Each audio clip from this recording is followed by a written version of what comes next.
And that taught me a key lesson that you got to have a higher purpose. What's your purpose? That's what builds the success. The dollars flow automatically. You got to measure, you got to do all that stuff. I'm not saying just go la-di-da and play in the sand. I'm saying that it's a byproduct. And I think that's a failing in our culture where we're so, Eckhart Tolle would call it attachments to things of form. We're so attached to things of form. If we set a goal, I want my Mercedes, I want my BMW 7, I want my Lamborghini. We're attached to these things of form rather than something that's deeper, that really can have an impact. I think you started first. So what I was going to say is that what you were saying is that ties in with when you're talking to sellers, right? It's where that purpose is, how do I solve this problem that this seller is having? And by solving that problem or solving any problem, right? That's how you make that income or generate that income. Like you said, you don't focus on my sale quota. My focus is how can I accomplish this goal that's bigger than just monetary? I'm going to jump right off the deep end here, so I'll lose everyone now. I'm going to say not only is it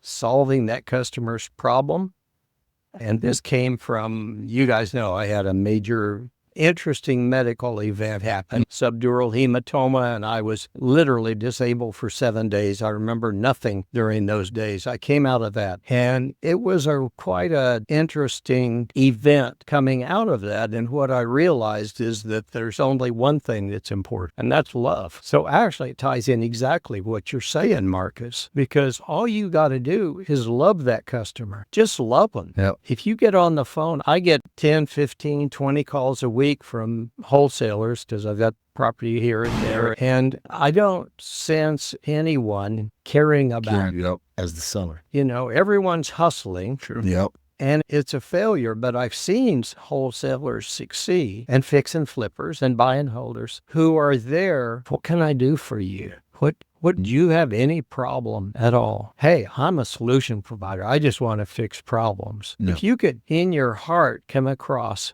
going, I want to solve problems. I've noticed the difference when I'm providing housing. I want to provide housing. I want to provide the best housing I can. I grew up in a house I was ashamed of, plaster falling off the walls, and it was really challenging. And I think out of that, it made me want to provide good housing. The difference for a buy and holder who's providing housing, who wants to work with a tenant versus someone who feels like a tenant's just right. And I wouldn't deal with you except they're paying me every month. Yeah. And we've got people renting with us that were the renters we got in 2009. So that's how many years? 16 years now. Yeah. And I think they'll be with us 10 years from now. And that's a fantastic thing when you're providing. I think that's a nice vision. I like the vision of I want to be a multi-generational housing provider.